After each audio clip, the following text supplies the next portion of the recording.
Au centre. Côté armé.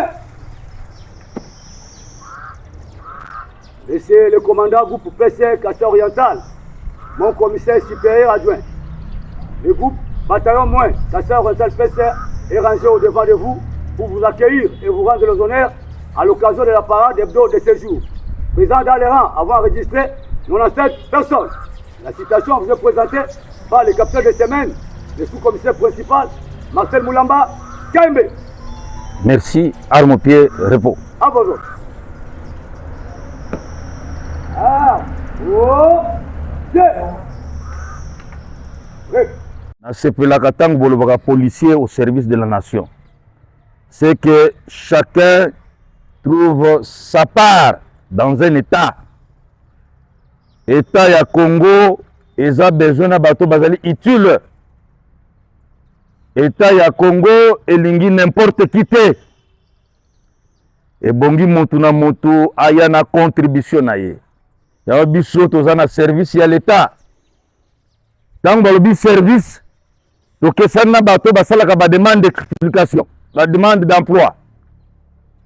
Motoye asali demande d'emploi pour comme travailleur. Il y a venu un contrat, il y a résultat. Mais biso tozali bongo te. Biso tozali na service. Toko wa pona ekolo. Biso tozali prêt à donner notre vie pona ekolo. Boete. Donc eloko wana slogan, ezala kaka slogan te. Tant bazoloba je suis au service de la nation. Ya solo yo linga nation na yo. Yango wana lelo par rapport ya obino moko bolobi. Ezali kopesa ngai nzela na 3 points importants ya parade na biso. Ya liboso, point ya liboso tokolobela l'article 5 du nouveau code de la route face aux missions et aux modalités d'exécution de la circulation routière. Tokolobela yango. Deuxième point na biso, tokolobela les médicaments comme cause d'accident de circulation routière. On a ba école, on a sensibilisation, il y a appropriation, il y a ba piéton na passage, il y a ba piéton pour na passage pour piéton na trottoir et aussi comment traverser la voie publique. Décima, 5e point na biso ekozala divers. Wana itali biso penza musala ya bankuma nkuma. Kolobela ngo pe sima ekotala penza biso te bato oyo tozali kokomisa maloba epa ba oyo bandeko batambusaka mituka. Tobandi na premier point. Tolobeli awa ndenge tolobi yango article 5 du nouveau code de la route comme socle des missions et des modalités d'exécution de la police de circulation routière. Soko tangi article 5, d'abord, Eza Kolobanini, article 5 wana. Article 5, Ezali Kolobaboye. Les agents réglant la circulation doivent être facilement reconnaissables et visible à distance de nuit comme de jour. Wanande article doivent être remarquables, reconnaissables. Tant balobi reconnaissable et bongi que sani sabino na mapulusu mususu. Tokozala kosala ndenge na mapulusu mususu basala kate. Ndakisa oyo wana ye akesani na moto azaka na jemi te. Est-ce que ye akesani na moto azali na police oyo ya PP? Est-ce que azali reconnaissable? Azali reconnaissable te. Mais soko tozwi ndakisa mama Sara yaka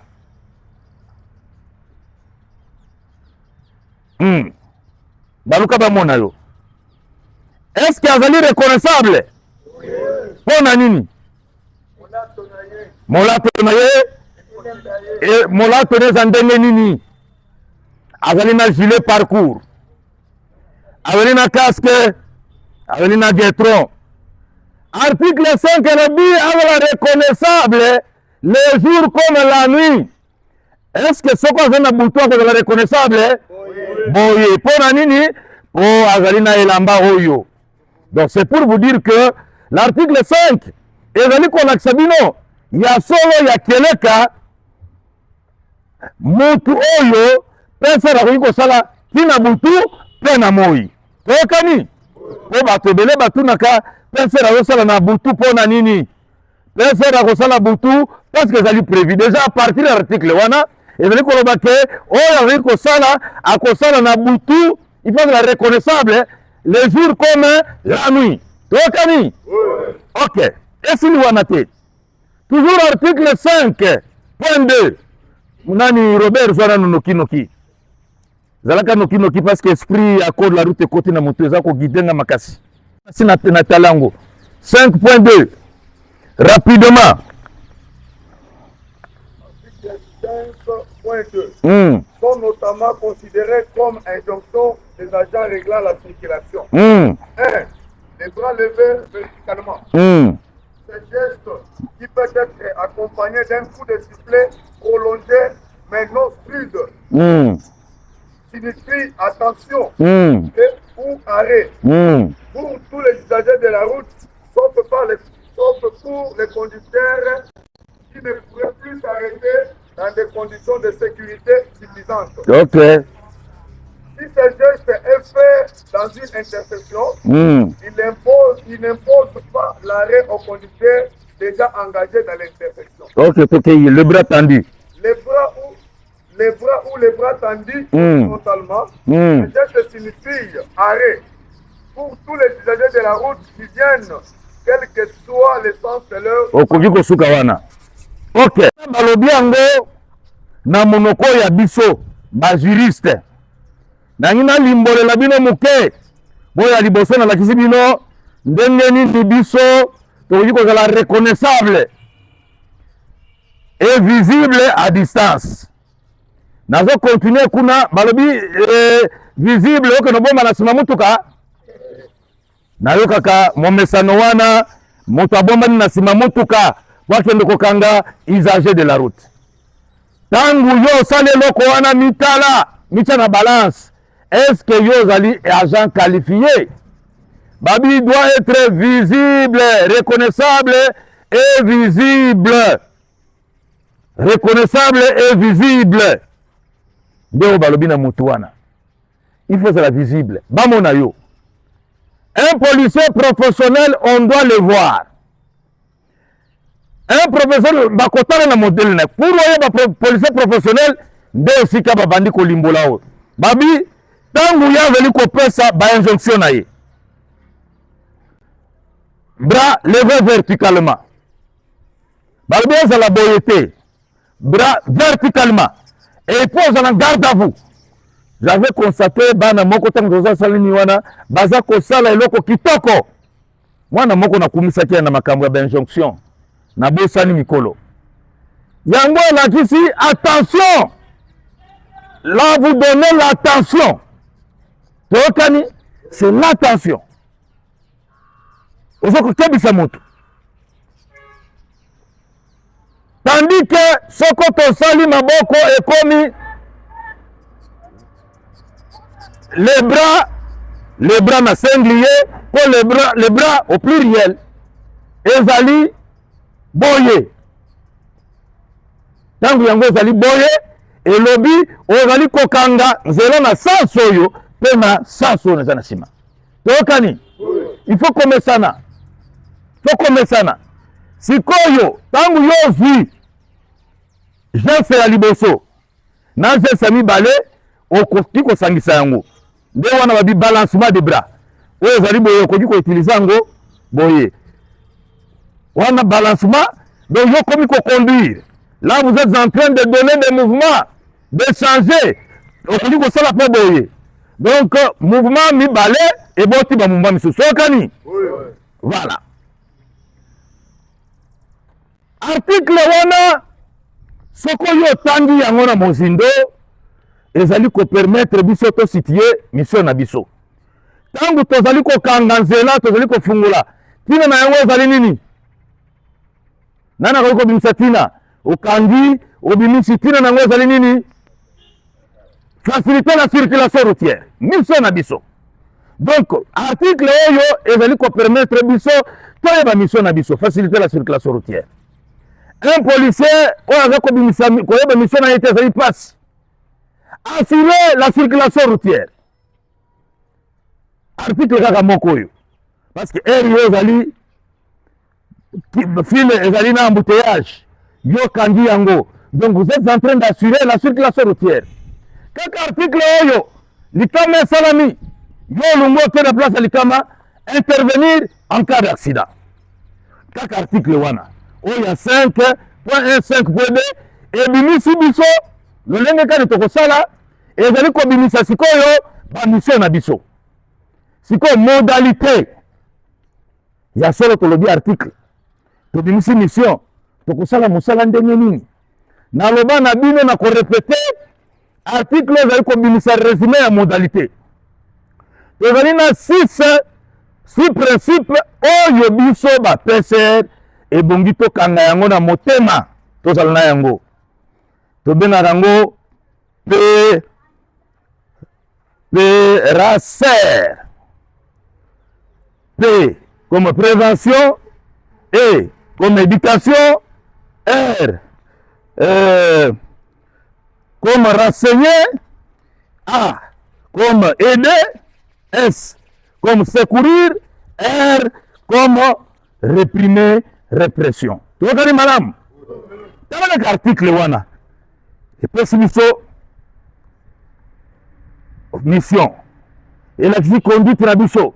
Si vous avez fait modalité. Donc, on travaille en l'élément PCR, dans le monde, maintenant qu'on a travailler, il a 6 principes importants. Principe de riboso, prévenir. Élément PCR doit savoir comment prévenir. Wamande, c'est le premier point à biso. Autre sali analyse l'article 5. Tobimisi professionnalisme na biso tobimisi mission na modalité d'exécution. Deuxième point na biso ezali médicaments comme cause d'accident de circulation routière. Médicaments. Nani akoyebisanga médicament ezali? Awa, médicament. Parfois nazolo batozoka te. Oui. Kisi ya hemorrhoïde ya bokoko smichis. Ya mindele. Médicament ezani yo muta munene wana ya kabya kamwanga. Yo za na miadi ya kabya kamwanga. Oui. Kisi nini? Dolarin. OK. Awa mama ya pembe mama ya nani ya ajida. Médicament ezani. Oh. Oui. Kaba nani? Chiba. Médicament. Kisi nini? Précision.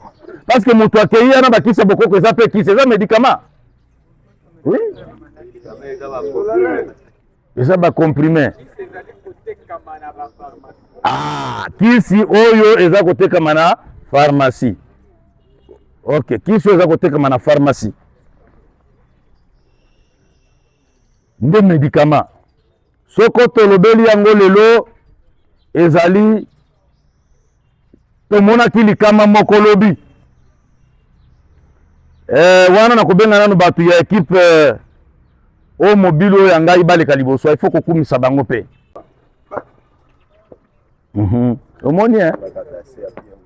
Zo sala ka danser bien. Yaka bo. Tele mawa. Bo baluka. OK. Lobi basali eloko moko ya kitoko esali ngai na insérer yango comme point na parade o yanga yoyo. Eloko yango ezalaki nini? eloko yango bamoni mutu aza kokuma mutuka ntango ye azokuma mutuka azali na ligne droite te bamoni mutuka eke kote oyo mutuka ezomi kote oyo mutuka eke kote oyo alors moto aza na réflexe il faut ayebaka il y a deux choses soit moto wana aza na état alcoolique eri azali kosala ba excès de vitesse mingi mais soki azotambola malembe eke azokende zigzag c'est que moto wana akoki kozala sous les effets des médicaments c'est ça si nani alcool ezali reflété par excès de vitesse mais tandis que ba effet ya médicament ezali reflété ou bien révélé par vitesse moke mais antitibant donc bango bamonaki moto aza na vitesse ebele te mais aza kotitibe.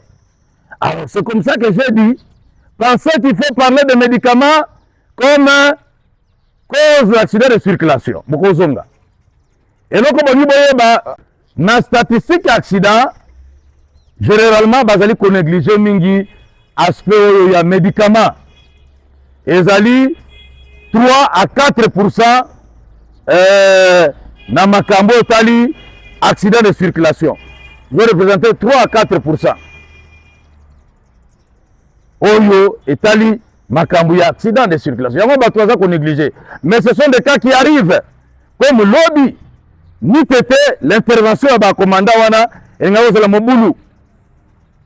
Alors médicament ezoprovoke nini tels sont les biloko ezoprovoke tozali na somnolence ozomona moto aza na tendance ya kolala pongi maza kokumba tozali na diminution de vigilance neti azomona bien te tozali na trouble ya coordination tantôt alingi atia vitesse mais azali na embrayage tozali na problème de vision donc azomona mpenza kitoko te ou bien ralentissement de réflexe donc ozomona babiloko wana ezali koapparaître trop donc azali mpenza koévaluer danger malamu te c'est-à-dire azosambola na ye neti alali ndoto azotambusa na ye modèle wana peut-être que ngai nana otambusa yo parce que il est sous les effets de médicaments ebongi boyeba parti ya lelo ke bamebakisi oyo tozomela na pharmacie yango ekoki kotouche cerveau kotouche bongo alors ntango yango touche bongo ezokokoma mpe na niveau ya kobebisa ndenge ya kotambola ya mutuka ya komaîtriser volant ekomi malweka bapesi biloko mwa ebele awa baeffet oyo ezali kobebisa conduite balobi par exemple somnolence et endorcissement réduction ya vigilance et risque de micro-sommeil mutu oyo ameli nani kisi bakisi ekesani ntango ameli kisi wana akomi volant donc azomona yango akomi joue pongi na pongi bokoki komona susu biloko na obi ya relancement ya réflexe azali koexamine dégâts bien te azomona yango neti na ndoto. Alors babiloko nyonso des fois faire de vertige aza kosala bavertige alors yango oyo baefe oyo ezokokoma susu makasi ntango nini ya des fois en dehors de médicament azosala mélange ya ameli médicament masali médicament par exemple asangisi na alcool ebele bokotala awa okoti na ngando okuti mutu azomela bière mazomela bière na kisi bosi bomona yango ok. Alors wana toza na système il y a maintenant deux métabolismes d'abord par rapport au produit peut ça métabolisme nango alcool peut ça air ekutani très dangereux système on est très dangereux tozali ici na oba bengi polymédication mutu ye moko azomela ba médicament ebele tokolobela pe auto médication awa c'est-à-dire air médicament neti oyo antibiotique ezomati effet tel médicament par exemple contre la malaria ba médicament ebele ça peut aussi créer des problèmes oyo troublé moto azokukuma mutuka. Automédication ezali na bamosusu yakendaka epa munganga te, ye nyonso ye moko akoma médecin. Soko abeli abia oyo eza na flamme na prednisolone akomi ye moko ameli mayebi baefe nango te. Mosusu ye afandi abi non nazana mwa microbe mbangu ye moko ampicilline amitie wana soko na kisi nini abandi komela yakomaka epa munganga ta soko banga soko nini azobanga epa munganga bakuta soko nini nayebi te ye makambo nyonso esuki epa na ye. Mais oubliant que biloko wana ezali na baeffet sur la conduite. Vous êtes trop militaire, nous sommes policiers. Balobité pour montrer que tu es policier, il faut elongeza la okanga. Non, sois courtois. Courtoisie wana ezalaka mpona baagent te, même le commandant. Nazomona mutu mususu azoya kokutana na commandant akili abi bien stati ya mutu wana ye akokosola na ye kotemporize makambo mosusu. Commandant akimi apesi ye epa OPJ mpe OPJ asala neti akitisi ye. Non, on nous demande la courtoisie. Yo moko s'engager. Un commandant doit être ouvert. Nazoyeba mutu moko alobaka Sédar Senghor, en m'ouvrant aux autres, Paris m'a ouvert à moi-même. Ebele bafungolaka porte bazwaka pe mapamboli. Soyez ouverts. La courtoisie veut ça. Okani? Kozalate kolakisa que toi tu es trop militaire. Et il faut savoir que la vie continue. Lelo oyebi lobi ya muninga te. Il faut toujours travailler avec trop de limites. Oyeba que ce n'est que à l'occasion de la circonstance ya musala. Vie ezo continue lobi kozala besoin mutuana. C'est ça la courtoisie. Ne trouvez pas une occasion pour importuner les gens. Vous pouvez dire à quelqu'un merci. On a interpellé pour un problème, il y a casque de protection. Ce n'est pas mal. Oh non, mais tu crois cela non? Ngai na kusola wate parce que naza opejite mobeko eboyi. Yakato kende kuno kutana papa Robert ndaye bi français belé. Ndenga bien. Et le bité yo za wasana na kalela kiwa na courtoisie na mona kiote. Awa ndesi koto sisana. Non. Ce n'est pas ça un policier. Le policier il ne répond pas à l'article 5 du nouveau code de la route. Toujours dans l'éducation, on peut aider aussi à l'enseignement du code de la route dans l'établissement scolaire. C'est ce que nous avons commencé à faire. Des fois, lorsqu'on me dit, mais l'initiative aux routes, c'est lorsque je lis beaucoup, je fais trop de recherches. Donc, on a un rapport dans Sukawa, commandant dans l'école. C'est dans le cadre de renseigner, d'éduquer, pardon. Ça va. Troisième principe, aider. Comment tu peux aider? On peut aider, pour mon moto qui est koufi, mais il faut créer un embouteillage. Le commandant, au Benibana, Moukéwana, Boyato Poussa. Ce n'est pas l'ongolio, est-ce qu'on peut avoir un chef qui n'a pas Batuna Simanaye? Non. Moi, je suis en train d'aimer le chef de l'État. Matanga, Oyonga Namtangi, Oyazo Kenana Deya Batu. En tout cas, c'est plus de 100. Il y a Onganamoun. C'est que je ne voyais jamais. Mais moi, j'ai vécu ça. Il faut être humble. Ça ne diminue en rien votre qualité. Tindika, Mutuka Nabimisa Yango. Bokoye Mutu Oyo Azelna Nini cherche comment retrouver Esika Garage Ezali.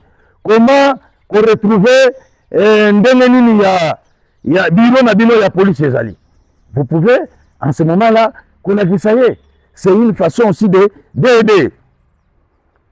C'est une mission, il y a secourir. Tu veux bien aider? Oui, secourir. Et bien là, on a kabangwa sala karolote. Surtout un accident. C'est vrai que on a difficulté dans le mouvement yawa. Tango accident salami. bapepi wana tendance na bango ezalaka ya kozwa moto kopima. Des fois bazotikela biso bavictime sur place, totikali biso moko na victime ya akimi. Alors problème ekomi ko se poser, qui va prendre en charge la victime? Est-ce que c'est la police? Non. Et comme il passe. Est-ce que... alors c'est ça. Mais en principe, nous sommes tous bana musala ya pesero yo. Tangu yo kotelemisa mutuka kotelema. Bosali bolongoli victime bocheka na mutuka moko wana boye na ye kimia. Mais aujourd'hui, c'est difficile. Mais biso malgré cela, bazali kosenga biso tozala na ba qualité na biso ya secourisme. Yango na voilà na lobaka toujours élément ya PCR ya malamu azali na baga na ye, baga médical. Ozana ngona poche. On ne sait jamais likamboye la tagawana. Vous avez des aptitudes de secouriste. Bozali na yango. Biso tokendaki na batunda wa mutu akufi a morceau tokaniye toche na sac. Vous devez savoir na musala honga na mona kabibembete okosi na yo komona yango. Okomona paye à pilchar, ko vivre.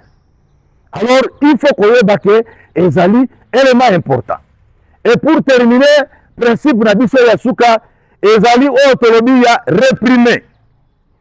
Na réprimer babi, il faut relever les infractions graves ou bien les contraventions graves.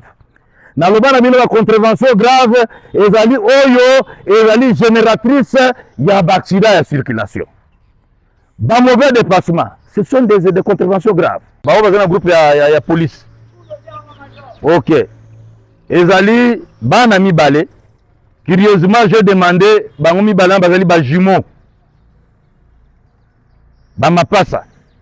Bazali bana ya papa na biso fiston binene. Ngana ebaki bango te. Mais ya komona basali moi senet na vidéo moko senet wana ezali interpellative pona biso nyonso balobeli ba usager nyonso ya nzela balobandi nanu na baoyo bakumbaka moto lokola place bango balekaki bakutaki accident batu ya moto babeti batu bakini batiki batu wana interpeller bana wana babi il faut tolobela yango babi na batu ya moto ba respecter code de la route ba respecter ba règle ya circulation routière wana bana wana nde balobi bana mike balobi awa respect nani ezali te ya règle ya circulation routière ezali te pona bana wana bana ba constater lisusu nini ba constater que ba motard baza ko respecter ba injonction te soko tangi article 6 ya nouveau code de la route parle des injonctions de l'agent qualifié. Ba injonction wana bachango ezali au-dessus même ya ba signalisation nyonso yo yango ezali kolo. Mais awa baza ko respecter te. Baza ko linga ko zala guerre na ba policier. Bana mike ba interpeller biso. Ba interpeller ba motard. Ba bi ezala kate. Bino so bokuti ba agent qualifié asali injonction respecter yango. Bana mike balobi bino bozo respecter ba règle ya circulation routière te wana bana mike bakepe basuki wana te bakepe ba passager ba piéton babi bino pe tomoni mabe na bino boza toujours pressé pona kokatisa mbangu piéton za pressé ki pressé na bino yango bozomona bozokende direction moko na mutuka non il faut tambola ozosala neti ozokroise mutuka tolobalaki yango awa pressé wana nde ba accident muso zali wana bana nde balobi pona kosukisa babi ba PCR bino pe bozala professionnel bozala bikanga te bana nde balobi ngai te babi tozoko kende tobi major Félix tokende kokutana ne tobi saza camarade na biso bana wana nde balobi. Alors bino boyoka makambo bana balobi bana ba interpeller batu nyonso ba utiliser kanzela ba interpeller ba conducteur ba interpeller ba piéton ba interpeller pe bino batu osala musala na nzela nde oyo ezalaki troisième point na biso échelon na biso ya PCR emonaki ba accident de circulation osalama mingi surtout sur les personnes vulnérables, telles que les élèves, albinos, tu as 3e et 4e âge, aussi les handicapés.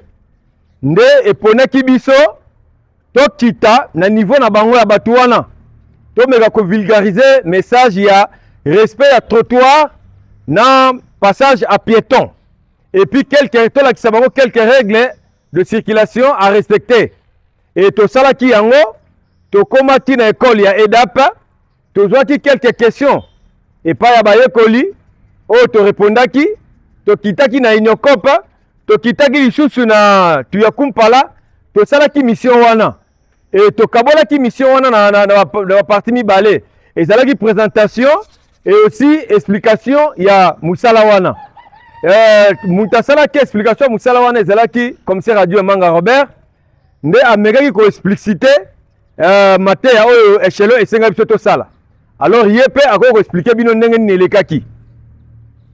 Personnellement, je dis merci beaucoup au commandant Goupesser qui avait accepté de nous envoyer voir les autorités scolaires afin de parler aux élèves, leur expliquer comment ils doivent marcher sur la chaussée. Je les ai dit ceci. Je parlais aux élèves pour leur dire quand vous sortez de l'école, vous devez savoir comment traverser.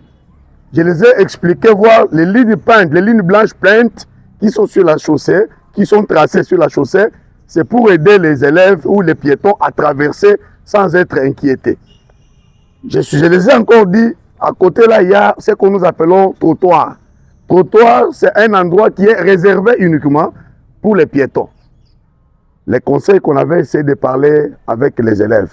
Et parmi aussi ces élèves, il y a ceux-là qui nous ont posé des questions de savoir. Mais nous avons remarqué, je me retrouve où nous nous retrouvons sur les marquages au sol qu'on appelle les lignes blanches peintes. Mais vous voyez un chauffeur venir à vive allure, qui ne sait pas se stopper et qui arrive même là où nous sommes pour nous tamponner. En esquivant, il soulève les bras pour nous gifler. Et tant que nous, victimes de gifles, qu'est-ce que nous pouvons faire? Je les ai dit, vous allez regarder derrière là, il y a une plaque. Cette plaque-là va vous aider de nous amener et pour qu'on arrive à identifier la personne qui vous est giflée.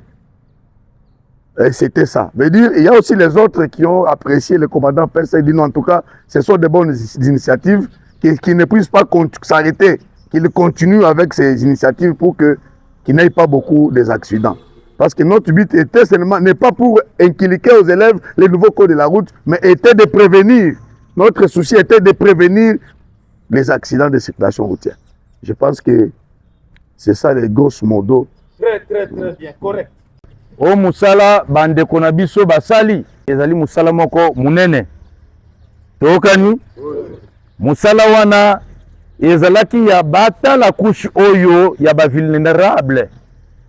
Bana kelasi o bazali abandonné. Souvent tozali ko abandonner bana kelasi mingi. Alors, actuellement, nzela ezali ko kende makasi, nzela ezali ko bongama na ndenge kitoko makasi. Du ebongaki bana baye bandenge nini ya kokatsa nzela nde tobengi traverser. Comment il faut traverser la route? Ebongi bana baye bayango. Bana ebongaki baye ba oyo ezali marche passage pour piétons, baye ba trottoir, baye ba comment traverser. Soko même mutuka ezali koya na sens koya kokenaka sens moko na mutuka te, il faut kokene na sens moko contraire. De biloko yo to sengaki yango esalama makasi ba commandant basali yango. Mais il y a un constat. Constat ezali nini? Bana bazali kolela pona bandeko ya ba moto. Bandeko na biso ya ba moto. Bana basi bakomi na zone neutre bazokatsa bango bazoya na moto. Ezopesa bana kobanga. Alors, avec ça, nous allons encore initier une mission semaine prochaine. Sikoyo ba commandant ba kokende na ba tokozwa ba nani association mibale comme cible. Bango basalaka samedi. Komanga manga akokende na association Adetakor. Adetakor ya nani? Tozwa moko nanu, tozwa moko ya Bobila. Ya Bobila eza nani? Oyo ya Laurent. Adetako. Sikoyo oyo ya Feli komo na nini? Ok, Fenatrad. Cette semaine, samedi oyo, vous devez aller kokuta na bango, kosala bango même exercice. Même exercice. Boke na bango esika passage piéton, boke na bango esika ba trottoir, bayeba comment soko bamoni bato asika komi na zone wana, bango bakoki ko traverser susute. Ezali kosala matiawa devant bureau na biso. Bana basi ba engagé, passagers sont déjà engagés, mozo mona mutu kezo sala nini? Eza koya. Ezali malamu te. Vraiment, tokoki kozala te toyebisi bana pendant que ba melidiamba bazali esika bato bazotambusa ba mituka to ba moto. Là, ça ne doit pas être le cas. Donc vous allez aussi le faire bongo semeno. Tokani Robert. Semeno yo moko yo zana bakwa dianga osali na Fenetrad, ye azali na motar asali na soko nani Adoko. Adetako bakombo za terrible. Semaine mususu wana tokabwani lisusu. Ki tokosisa za 8 association. Ki tokosisa ba association nyonso to sala na bango ba biloko abatako wana. Ekoleka malamu. Amen. Et c'est le commandant groupe PC Cassé Oriental, mon commissaire supérieur adjoint.